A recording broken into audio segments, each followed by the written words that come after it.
On 5 News, police release new details of the mass shooting at a gay club in Orlando. Investigators have described how Omar Mateen staged his attack and how they stopped him.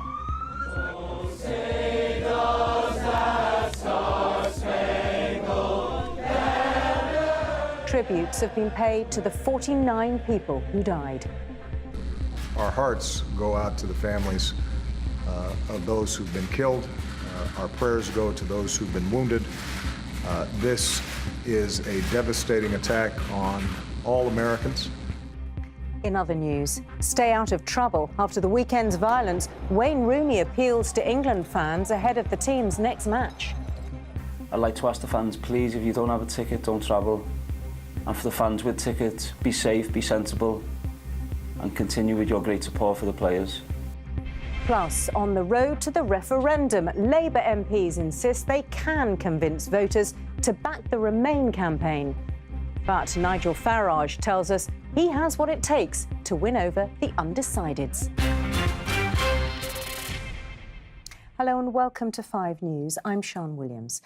It was the worst mass shooting in America for a quarter of a century. 49 people killed in an attack on a gay club in Orlando. The gunman was Omar Mateen. Throughout the day, details have been emerging of the police operation which tried to stop him killing more people and of those who lost their lives. A friend of one of the victims told 5 News she believes he died a hero. Julian Drucker reports now from Orlando. They'd waited desperately for news, but for many relatives, it only confirmed the worst. Police in Orlando have now officially identified many of the 49 victims. Among them, 23-year-old pharmacy technician Stanley Almodovar, who'd posted a video of himself dancing in the club just moments before he was killed. 37-year-old Kimberly Morris worked in the club as a bouncer. The youngest victim was 20-year-old dancer Louis Omar Ocasio Capo. Friends of 34-year-old Edward Sotomayor say he died whilst trying to protect his partner. He didn't prioritise himself over anybody. He tried to get his partner out. It's tragic and it's very sad, but we know that he sort of, I guess, died a hero. The attack also left 53 people injured. Our hearts go out to the families of those who've been killed. Our prayers go to those who've been wounded. This is a devastating attack on all Americans. Look at that, just shooting back and forth. More than 300 people were inside the Pulse nightclub when the gunman opened fire just after 2 o'clock on Sunday morning. You don't need to see to comprehend the level of violence. Shortly afterwards, the popular gay club posted a message on social media telling everyone to get out and keep running. Those who couldn't run had to be carried out. There was a standoff for 3 hours before armed police were able to get inside. You're sitting there having a great time at a club, and then you hear what sounds like fireworks or balloons popping, and you assume it's part of the show. And then when you hear people start screaming and the sound doesn't stop and people start falling, you realize it's not a show anymore. And at that point, I realized I needed to get out. Police used an armoured vehicle to blast their way into the nightclub, allowing many of the clubbers to escape. We were able to rescue dozens and dozens of people that came out of that hole. The suspect came out of that hole himself, armed with a handgun and a long gun, engaged in a gun battle with officers where he was ultimately killed. The gunman was 29-year-old Omar Mateen, who was shot dead by police after exchanging fire with more than 10 officers. President Obama has called the nightclub shooting an act of terror and of hate. They were simply enjoying a night out, but they are now the victims of the worst mass shooting in US history. And the people of Orlando are struggling to understand why and how this could have happened. Julian Drucker, 5 News, Orlando. Well, Omar Mateen was known to the American authorities. The FBI interviewed him 3 times before closing their investigations. So-called Islamic State has called him one of its soldiers. But Mateen's father said his motives had nothing to do with religion. And his ex-wife described him as disturbed and violent. Simon Vigar has the details. Omar Mateen's attack on the gay nightclub was a hate crime, and in his call to police, he claimed allegiance to so-called Islamic State. His friends and neighbours are in shock. He was a normal teenage person, lived a normal life, never crazy, never. Mind-blowing that someone lives a few doors down from you can be so hateful and awful. It's scary. Mateen was a US citizen of Afghan descent. His ex-wife says this is not about jihad, it's about mental illness. In the beginning, he was a normal being that cared about family, loved to joke, loved to have fun. But then a few months after we were married, I saw his instability, and I saw that he was bipolar and he would get mad out of nowhere. That's when I started worrying about my safety, and then after a few months, he started abusing me physically. Mateen had been an armed security guard with G4S since 2007. In 2013, work colleagues reported inflammatory comments he'd made about so-called Islamic State. The FBI twice interviewed him. In 2014, Mateen was questioned a 3rd time over suspicions he was linked to an American IS suicide bomber. The FBI concluded there was no substantial relationship, and Mateen was not put on a watch list. It meant he legally held a state firearms license in Florida. Mateen's father admits his son was homophobic. I condemn what he did. I wish I did know that what he was doing, if I did catch him, I would have arrested him myself. Meanwhile, the FBI says it's following around 100 leads. A lot of what we do on investigations may become classified. Can't disclose that information. Basically ask for your patience and that you bear with us in the investigation. We'll disclose what we can, when we can. And you have to recognize that when we can't, it's not because we don't want to. It's because there may be prosecutions down the road. We're not sure where the leads will go. The debate on gun laws is back in the headlines. The chances of any action are as distant as ever. Simon Vigar, 5 News. Let's go back now to Julian Drucker in Orlando. And that debate about gun control, President Obama has been talking about gun control. What's he had to say? Well, Sian, in the last few minutes, President Obama has said that he wants to make sure it isn't easy for people who want to hurt people to get their hands on guns. Having said that, Omar Mateen perfectly legally got hold of his own guns. It is really hard, though, to compute the carnage which happened here. This area is still at a standstill. Omar Mateen shot around 1/3 of the people in that club on Sunday morning. There were 300 people there. The dance floor was said to resemble a battlefield just after, and this area actually ran out of ambulances to treat all of those sick and dying people. Now, the FBI is somewhat compromised by all of this. It's had to admit, of course, that it did have information on Omar Mateen. In their words, they said he was a known quantity. In death now, he is a known quantity to the rest of America and the rest of the world. Julian, thank you. Well, here, MPs observed a rare minute's silence for the victims in the House of Commons. Home Secretary Theresa May says security will be reviewed for lesbian, gay, bi and transgender or LGBT events in Britain, but she says police haven't advised organisers to cancel their plans. And at the end of the programme, we'll report on the vigils and the tributes taking place around the world for those who died. Other news now. A Northern Ireland football fan has died in an accident in the French city of Nice. It's believed Darren Rogers fell around 25 feet onto a rocky beach in the early hours of the morning. Police say it was in no way connected to any disorder.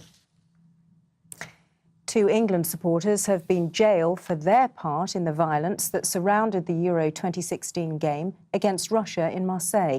French prosecutors say it was mainly caused by 150 Russian hooligans trained and ready to fight. But both countries have been warned they'll be kicked out of the tournament if there's any further trouble. And as Peter Lane reports, that's prompted a clear message from Roy Hodgson and Wayne Rooney. After these shocking scenes of violence at the weekend prompted UEFA to threaten that England might be sent home, a plea today direct to the fans. I'd like to ask the fans, please, if you don't have a ticket, don't travel. And for the fans with tickets, be safe, be sensible, and continue with your great support for the players. Thank you. We appreciate your support at the matches, of course, but I'm appealing to you to stay out of trouble and to try and make certain that these threats that are being issued are never carried out. UEFA have made the same threat to Russia. Their fans were involved in the fighting in Marseille, and inside the stadium they rushed at England supporters across the terraces. We spoke to one England fan who was caught up in it. It was quite intimidating, quite scary, but it was over quite quickly as well. I didn't have my England top on, and I stood still, and they ran past me. The Russian fans were obviously clued up and organised. And these Russian supporters leaving Marseille told me the weekend's trouble was caused by fans from both sides. Russian people, crazy. Two hooligans.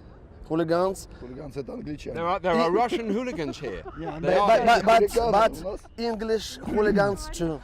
From government today, an echo of that and condemnation of all involved. I am in no doubt that coordinated groups of Russian supporters bear a heavy responsibility for instigating violence. However, Mr. Speaker, we must also ensure that we have our own house in order. Some among the England contingent in Marseille behaved inexcusably. Away from the arrests and injuries, England and Russia fans are heading north through France to their next matches, which take place only 20 miles apart. So here at UEFA headquarters in Switzerland, there are fears of more trouble to come. UEFA are pretty clear on this. They say they're disgusted at what they called unacceptable behaviour over the weekend. So the warning from here is real. England and Russia could be disqualified if it happens again. For the vast majority of fans, for the teams themselves, the actions of a few have put so much at risk. Peter Lane, 5 News at UEFA headquarters. Still to come on the programme. Leave and Remain campaigners step up their efforts as the EU vote comes closer. And united in grief and defiance, the global response to Orlando's gun tragedy. All that and more after the break.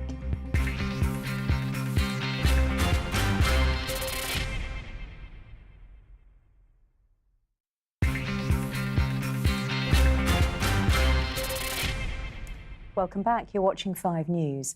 Labour MPs who want Britain to remain in the EU have been out in force after criticism they've left the fight to the Conservatives and failed to get their own message across. Today, a bus full of the party's leading women were trying to engage the female vote. But in the last full week of campaigning, is it too little too late? Our political editor Andy Bell joined them on their journey. In the last few days, it's looked as if the in vote has been going backwards. Can a new drive by Labour reverse that? Today, about a dozen Labour women MPs were on the road in the West Midlands. Their message, a Leave vote, would mean less money for services like this Children's Sure Start Centre. But what about the issue of immigration, which concerns so many of their traditional voters? The solution that the Leave campaign, the snake oil salesmen in the Leave campaign are pushing won't work. We have to have Labour solutions to those issues. Isn't it ironic, though, that obviously if this campaign works and Britain stays in the EU, you'll have saved David Cameron's bacon? How does that feel? No, our job is to expose this Conservative government for what it is, but replacing it with a cabal of even more right-wing people isn't going to make Labour voters and Labour areas any better off. And it's no accident that this Labour team was all female. It means a lot, and it gives us confidence, doesn't it? Sometimes I think we are reluctant to give our opinions and our views, but when you're talking to a female, you think, oh, they do understand. The Remain side seems to have come to the conclusion that so far in this campaign there's been too many men and too many Conservatives. This day out is an attempt to change that. But is the message getting through? Someone who would normally be a Labour voter, can I put it like that? Yes. But on this, you're not following their lead? No, because it's a separate election, really, so hopefully we're out. They're trying to make a big push about the Labour case for staying in. It's about time they did. I think they've been very poor, and they just haven't been saying enough. Do you think they've got onto it a bit late, or? I think so. It's only 2 weeks left, isn't it? In fact, Labour have less time than that to deliver their voters. Andy Bell, 5 News, Birmingham. Well, on the other side of the debate, many of the headlines have been taken by a man who isn't even a member of the official Vote Leave group. Some Leave campaigners are concerned that Nigel Farage is alienating people who might otherwise want to vote to quit. Catherine Jones joined him on the campaign trail. Touring Ramsgate in Kent, one of his party's strongholds, the UKIP leader has a familiar message. Some he meets oppose his views. I tell you what, there's going to be nothing for my children. Some are. If we leave, there's going to be nothing for them. But many engage with the man whose personal mission has been to bring this referendum about. Next week's vote is the culmination of 25 years of political campaigning by this man. So with 10 days to go, how's he feeling? I wake up every morning thinking I can't believe it. We're almost there. The key is what effect do I have on the undecideds? And all the polling suggests I have a positive, not negative effect. So, yeah, I'm toxic with those that don't like me, but with those that are thinking about this referendum, I've got a role to play. The Leave campaign has been dealt a serious blow this weekend by the German finance minister, who says the UK would not get access to the single market if it votes out. Remarks that brought a characteristic response from Nigel Farage. Total, utter, complete baloney. If German politicians want to bully the British people, let them do it. It'll have a counter-reaction. That counter-reaction was noticeable on the streets of Ramsgate, directed against the tactics of the Remain campaign in particular. If we have a political class that think that they can get away with sort of crudely insulting people's intelligence, then they're getting what they deserve. I think there's pros and cons to both. So, And is there any one key thing that would sway you one way or the other? changing the Prime Minister? And it is the people versus the politicians. And you know what? I think we might just win. Country more than any immigrant. You disgust me. Nigel Farage provokes strong reactions wherever he goes.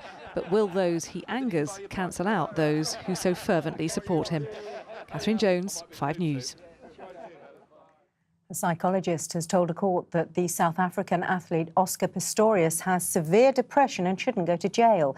Pistorius is waiting to find out whether his sentence will be extended after his conviction for killing Reeva Steenkamp was upgraded to murder. The prosecution said Pistorius hasn't shown any true remorse. If the aim was to divide, then the result in so many cities around the world has been exactly the opposite: unity. Outrage over the murders of 49 people in a gay club has turned into solidarity for the victims. Landmarks lit by the colours of the rainbow, vigils marked by candles and song, including one tonight in the centre of London. Minnie Stevenson reports. In the city where 49 people lost their lives, Orlando landmarks lit up in their memory. As hundreds gathered outside the White House for this vigil, the world grieved with them. Silence as a mark of respect from South Korea to Sydney,